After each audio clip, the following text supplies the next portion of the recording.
मैं दिल्ली के इस वक्त जहांगीरपुरी इलाके में मौजूद हूं और ये कुशल चौक है। ये वही चौक है जहां से पत्थरबाजी शुरू हुई थी। शनिवार का वो काला दिन जिस वक्त यहां वो पत्थरबाजी हुई और दोनों समुदाय आमने सामने आ गए। कई सारे लोग उसमें घायल भी हुए हैं। जो मुख्य आरोपी अंसार है वो पुलिस की गिरफ्त में है और जो उसके साथी जो उसके साथ पत्थरबाजी कर रहे थे, जिनके ऊपर आरोप है कि पत्थरबाजी की जो शुरुआत की वो अंसार और उसके साथियों ने शुरुआत की थी, वो भी पुलिस की गिरफ्त में है। हालांकि जांच चल रही है कि इनके साथ में कौन सा ऐसा दल है जिसने पत्थरबाजी कराई या कौन सी ऐसी साजिश के तहत पत्थरबाजी हुई। हालांकि दोनों पक्षों की तरफ से पुलिस ने दोनों ही पक्षों की तरफ से लोगों को गिरफ्तार भी किया है। मैं थोड़ा सा आपको दिखा दूं कि इस चौक से अंदर जाने की जो एंट्री है वो बिल्कुल बंद है। पुलिस बल भारी तादाद में यहाँ तैनात है, बैरिकेडिंग कर दी गई है और साफ तौर से ये कहना है कोई भी राजनीतिक दल या कोई मीडिया संस्थान अंदर जाने की अनुमति नहीं है। अंदर सिर्फ वो लोग जा पाएंगे जो यहाँ के रहने वाले हैं, जरूरी सामान लेने के लिए बाजार निकलते हैं, खाने पीने के लिए सामान निकलते हैं, वो लोग अंदर से बाहर और बाहर से अंदर जा पाएंगे। बैरिकेडिंग और पुलिस बल इस तरह से तैनात है कि अंदर जाने की अनुमति किसी को नहीं है।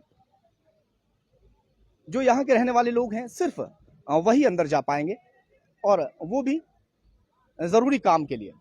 थोड़ा चारों तरफ मैं दिखा दूं आपको, यही वो दुकानें हैं। बुलडोजर जिस वक्त चलाया गया इन दुकानों को ध्वस्त कर दिया गया। और थोड़ा सा मैं आपको दिखाऊंगा। बताया जाता है कि जो पहला पत्थर है वो इस मकान से यहाँ से फेंकना शुरू हुआ और उसके बाद में पत्थरबाजी लगातार शुरू हो गई। ये दुकानें ध्वस्त की गई, दुकानों को गिरा दिया गया, अवैध इन दुकानों को बताया गया है। हालांकि सुप्रीम कोर्ट के आदेश के बाद में बुलडोजर रोक दिया गया। हालांकि सुप्रीम कोर्ट ने जवाब तलब किया है कि 2 घंटे तक बुलडोजर आखिर क्यों चलता रहा, ऑर्डर पारित होने के बाद भी। और मैं आपको थोड़ा दिखाऊंगा मस्जिद, ये वही मस्जिद है जहां से हनुमान जयंती वाले दिन जो रैली निकल रही थी, जस्ट इसी मस्जिद के नीचे से यहां रैली निकल रही थी जिस वक्त पत्थरबाजी शुरू हुई। यह आरोप है कि पत्थरबाजी जो शुरू की गई वो यहीं पर शुरू की गई। कुछ ही दूरी पर 50 मीटर की दूरी पर मंदिर भी है। हालांकि साफ तौर से ये कहना है यहाँ के लोगों का कि आज तक यहाँ हिंदू या मुस्लिम दोनों समुदाय सभी प्यार से रहते हैं, कभी आपस में झगड़ा नहीं हुआ। ये पहली बार ऐसा हुआ है कि यहाँ पर हिंदू और मुस्लिम दोनों समुदाय एक दूसरे के सामने आए हैं। हालांकि पुलिस ने दोनों ही समुदाय के लोगों को गिरफ्तार करना शुरू कर दिया है। काफी सारे लोगों को गिरफ्तार भी कर लिया गया है। और अब मैं आपको थोड़ा सा और दिखाऊंगा, यहाँ तमाम मीडिया संस्थान भी मौजूद हैं। 2 दिन का जिस तरह से 20 और 21 अप्रैल तक के लिए ये सुप्रीम कोर्ट ने यथास्थिति बनाने के लिए आदेश दिए थे, अभी भी वही यथास्थिति बनी हुई है। थोड़ा दिखा दीजिए, आ जाइए। और जो लोग हमसे इस वक्त जुड़ रहे हैं प्लीज खबर को शेयर भी करते रहें। दिखा दीजिए, थोड़ा सा आ जाइए। ये तमाम यहाँ बैरिकेडिंग लगा दी गई। ये कुशल चौक है। ये जो चौक है ये कुशल चौक कहलाता है और ये एरिया तमाम बताते हैं कि हिंदू एरिया है। टोटल यहाँ इस एरिया में हिंदू लोग रहते हैं। और वहीं दूसरा जो एरिया मैं आपको दिखा दूं, ये दूसरा एरिया है, ये टोटल ये बताते हैं कि मुस्लिम समुदाय के लोग यहाँ पर रहते हैं, मगर कभी भी एक दूसरे के सामने ये कभी नहीं आए। ये पहली बार ऐसा हुआ कि दोनों ही समुदाय के लोग एक दूसरे के सामने आ गए और पत्थरबाजी हुई। कई सारे लोग घायल भी बताए जाते हैं, इसमें घायल हुए हैं। और जो फिजा है वो दिल्ली की फिजा खराब नहीं, पूरे देश की फिजा खराब होने की नौबत पर आ गई।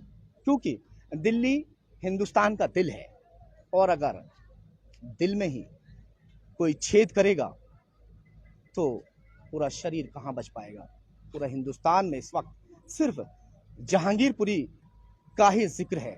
जहांगीरपुरी में इस वक्त क्या हो रहा है, जहांगीरपुरी में इस वक्त क्या चल रहा है, जहांगीरपुरी में कितने मकानों को तोड़ दिया गया, जहांगीरपुरी में कितनी दुकानों को ध्वस्त कर दिया गया, मस्जिद का दरवाजा तोड़ दिया गया या मकानों के दरवाजे या मकानों को तोड़ दिया गया। सिर्फ एक ही इस खबर के लिए लोगों की निगाहें टिकी हुई हैं। हालांकि पुलिस प्रशासन ने इस वक्त तमाम जो मीडिया कर्मी हैं उन लोगों को यहीं तक रहने के लिए सीमित कर दिया गया है और सभी लोग यहीं पर रहकर अपनी रिपोर्टिंग कर पाएंगे। किसी भी इलाके में जाने के लिए उन्हें प्रतिबंधित कर दिया गया है, क्योंकि जो तमाम इलाके हैं, जितनी गलियां हैं वो सभी गलियां सीज कर दी गई हैं, बैरिकेड कर दिया गया है, बल्लियां लगा दी गई हैं और वहां हर गली के जहां से गली का निकाल और जहां से अंदर जाने का और बाहर जाने का रास्ता है वो तमाम जो है बंद कर दिए गए हैं और वहां पर पुलिस को तैनात कर दिया गया है। थोड़ा सा मैं आपको दिखाने की कोशिश करता हूं। देखिए, थोड़ा दूर पे भी देख लीजिए, यहाँ तो बैरिकेडिंग है ही, उसके साथ में थोड़ी सी दूरी की अगर हम बात करते हैं तो वहां भी बैरिकेड कर दिया गया और वहां तक पुलिस बल भारी तादाद में तैनात है। और मैं आपको दिखाऊंगा, आ जाइए। बड़ी बात एक और ये है कि यहाँ चौराहे पर पहले सीसीटीवी कैमरे शायद नहीं होंगे, मगर अब और सीसीटीवी कैमरे लगाए जा रहे हैं और लगाए जा भी चुके हैं। ये देखिए, काम चल रहा है अभी भी और यानी कि पूरी कड़ी निगरानी बनाने के लिए यहाँ पर किसी तरह की कोई फिजा खराब करने की अगर कोशिश करता है, कोई राजनीतिक दल आता है तो सभी, अगर कोई यहाँ इस तरह की हरकत करता है तो कैमरे में कैद हो जाएगा।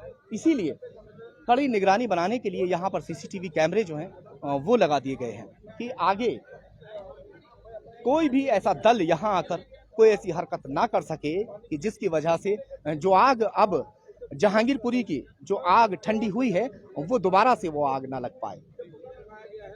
और थोड़ा सा दिखा दूं मैं आपको, आ जाइए। ये इलाका तमाम बैरिकेड है, दूर तक का मैं इलाका मैं आपको दिखा रहा हूँ। ये डी ब्लॉक कहलाता है। ये तमाम स्टाफ भी अंदर, दिखाओ थोड़ा सा अंदर तक, तमाम स्टाफ यहाँ पर जो है तैनात है। ज़रा सी भी कोई इस तरह की गलती होती है तो उसको बख्शा नहीं जाएगा। दोपहरी का समय है और लगभग 11 बजने वाले हैं, मगर कड़ी दोपहरी में हम तो तैनात हैं ही, मगर हमारे साथ साथ आप देख सकते हैं कि पुलिस बल भी इसी तरह से तैनात है। और थोड़ा दिखा दीजिए इधर, जो दुकानें तोड़ी गई हैं, ये दुकानें कल तक यहाँ अवैध कब्जा इन लोगों ने किया हुआ था, बताया इस तरह से जा रहा है। और उस अवैध कब्जे को बुलडोजर बाबा तोड़ कर चले गए। जिन दुकानों को तोड़ा गया, जिन लोगों की वो दुकानें थीं, बड़ी बात यह है कि अभी तक पहले साबित होता है, साबित होने के बाद में अगर उस पर जुर्म जैसा भी जिसने जो जुर्म किया है वो साबित होता है, उसके बाद में कोई कार्रवाई होती है, मगर कार्रवाई तो पहले ही हो गई।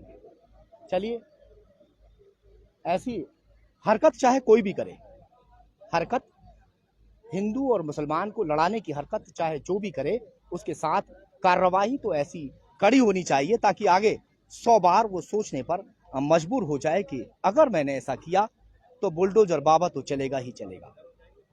इसीलिए शायद जो शासन है उसके आदेश हुए और यहाँ प्रशासन ने तमाम जो दुकानें थी वो यहाँ ध्वस्त कर दी। और ये सामने भी देख रहे हैं आप, जो टीन टप्पड़ आपको दिखाई दे रहा होगा, ये तमाम तोड़ दिया गया। और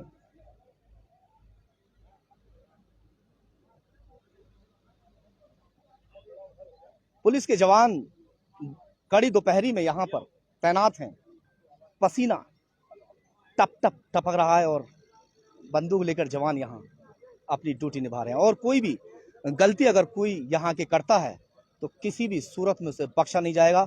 लाठी हाथ में है और बंदूकें हाथ में है, यानी कि कोई ऐसी गलती ना करे। कोई दल अगर ये सोच रहा होगा कि कोई राजनीति वहां जाके हम अपनी चमकाने के लिए पहुंचेंगे, तो कई बार सोच और समझ कर यहाँ पर पहुंचने की कोशिश करें।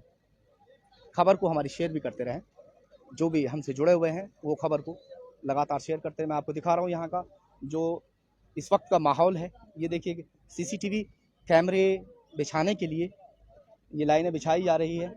चारों तरफ सीसीटीवी कैमरों से इस चौराहे को लैस कर दिया गया है कि परिंदा भी अगर यहाँ से पर मारेगा तो उसका भी सीसीटीवी में वो फुटेज कैद हो जाएगी। और सबसे बड़ी बात एक ये है कि हिंदू और मुस्लिम का एक तरीके से बॉर्डर है। इसी बॉर्डर पर पत्थरबाजी हुई, इसी बॉर्डर पर झगड़ा हुआ और ये बॉर्डर आज यहाँ पर पूरी तरह से सीज कर दिया गया है। ये आप देख सकते हैं तस्वीरों में कि जिस तरह का यह माहौल है। हालांकि सब कुछ माहौल ठंडा है, स्थिति जो है वो काबू में है, कोई किसी तरह का कोई माहौल इस तरह का खराब नहीं है। सिर्फ जो लोग दंगाई थे, जिन लोगों ने यहाँ दंगा भड़काने की कोशिश की, वो लोग भाग में हैं, वो लोग भागे हुए हैं।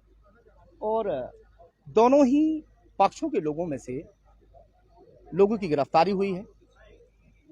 फिलहाल तो मैं आपको दिखा रहा हूं कि जो स्थिति है यहाँ की वो आपके सामने है, क्योंकि अंदर जाने का इस वक्त बिल्कुल भी इजाज़त नहीं है। कोई भी जो मीडिया कर्मी है ना वो अंदर जा सकता है, ना ही कोई और अंदर आ सकता है। सभी लोग यहीं से अपना काम करेंगे।